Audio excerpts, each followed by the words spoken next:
Good afternoon from Tijuana. That is Buenos tardes.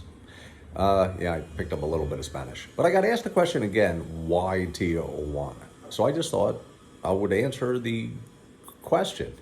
Long story short, I got offered a job here helping out a friend of mine. So I moved down here, moved into a place in Centro, and the job did not work out, but I loved it here. So I stayed.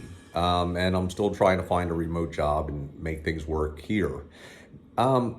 What's a Philly guy doing in Tijuana? What's a Delco rat doing here? Well, a lot of my family and friends completely flipped out when I moved here. They've seen too many movies, too much news that's overhyped. And my dad especially, he was like, it's not safe there. It's not safe there. You got to come back here. And I was like, Dad, you're a 37-year veteran of the Philadelphia Police Force. How much more dangerous can it be? And it's really true. I mean, Tijuana is just like every major city that you can go to. There are parts that you do go to, and there are parts that you don't go to. Yes, the cartel does exist here. There was a big thing a couple months back where there were cars set on fire and stores set on fire and shootings and things like that. And it wasn't really, and some of it happened not too far away from where I lived. But the cartel was nice about it. I'm serious, I swear to God. They were polite about it. They put out a press release.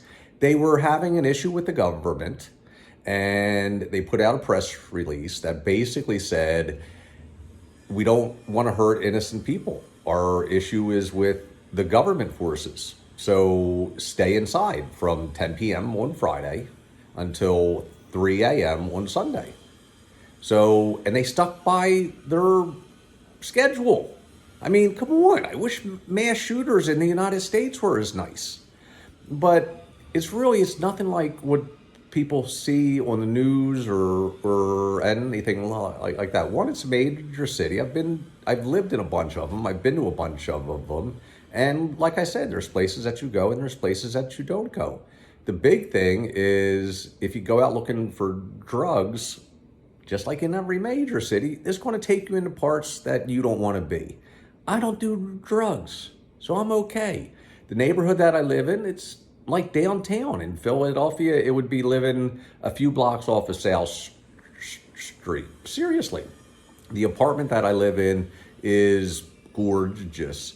The people are, I can't describe them. They're warm, wonderful, very charitable of heart and energy. They're really nice. I mean, you got the whole third world thing going, power and water. You can't drink the water. You can't even filter it. You really need to buy.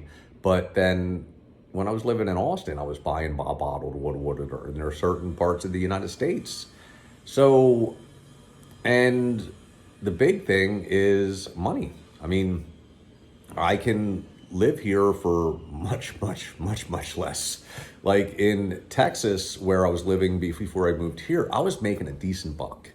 And I was barely getting by. If I was getting by. I mean, I don't think that I was getting by when it really comes down to it. But so I moved here and I'm able to get my meds. I don't have to jump through hoops. When I'm up in the United States, I got to jump through so many friggin' hoops to get my meds. And it's meds that I need. Here, I go to the pharmacy. Most of the stuff that I get, I can get over the counter. The stuff that I do need a script for, I just see a physician here. I pay them the $25 and I get a script. And they're cheap. I got like a 4-month supply of the one med for like $20. When I broke my ankle, I went immediately to, well, not, that's a whole story, but just when I did call for an appointment, I got an appointment to get x-rays and to see a specialist that day. And then the x-rays and the visit with the specialist cost me $125. That's without insurance. I mean, where can you get that in the United States? And Tijuana is really known for their medical specialties because the Tijuana San Diego border crossing is the busiest in the world. So the medical schools here in Mexico, some of the medical schools are really comparable to that of anywhere in the world. The universities here, some of them are comparable to the best in the world in the United States. So you can really get top-notch medical care.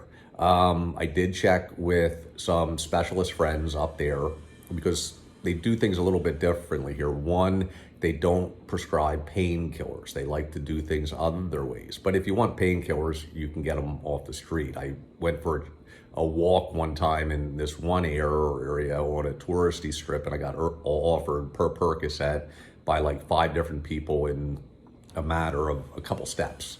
But I didn't want them, and the doctor didn't want me on them, so I'm paying attention to the doctor. So I'm getting excellent medical care. I'm getting my meds, living a lot more relaxed. I'm a minimalist now. I got rid of everything, all contained in my link tree if you want to check that out. But that's why Tijuana. I think that people have the wrong views about it. Like, that was a common thing that I wrote about in my book, which is coming out at the end of the year, the new version. It's not what you think. I just thought that my dad was kind of funny, and I had to say, you were a cop in Philadelphia with the drive-bys and everything else for 37 years. I mean, how much? It's one of the most dangerous cities in the United States, and you want me to move back there because it's safer? And then people were telling me, you got to move back here. You got to move back here. And then there was something going on, and people were being shot, and it was all over the news, and people are posting about it. And it's like, no one was shot here yesterday. Oh, I mean, there's the typical things that you see in the big city. But then if you go 30 minutes away, beautiful beach town, Rosarito. There's interesting things all over the place. It's just a nice place. It's been a good for me to relax and recover and regroup and really think about things where I'm not stressed. There's a lot of people here that want to move up to the United States, and I'm just like, why the hell do you want to do that? But they're hard workers, and I don't know. I don't understand. But that's why Tijuana. So I just thought I would share. And that's the big difference. The big difference is because my dad's a cop, a big transition that I had to make is that because my dad's a cop in the United States and I have the little Fraternal Order of Police courtesy card, anytime I have a problem in the United States, the first person I go to is a cop, whether it's for directions, issues, anything. And they've always been extremely helpful. Here in Tijuana, you don't do that. The police are not your friends. But that's it. And if anyone has any questions, you can follow my links, which are somewhere or another here. I don't really know this stuff anymore. But that was my extended version of why in Tijuana, because a lot of people ask me that. Reach out and ask. I mean, I got a furnished apartment. I mean, the apartment that I have here up in San Diego, it would go for 4 times as much. Simple as that.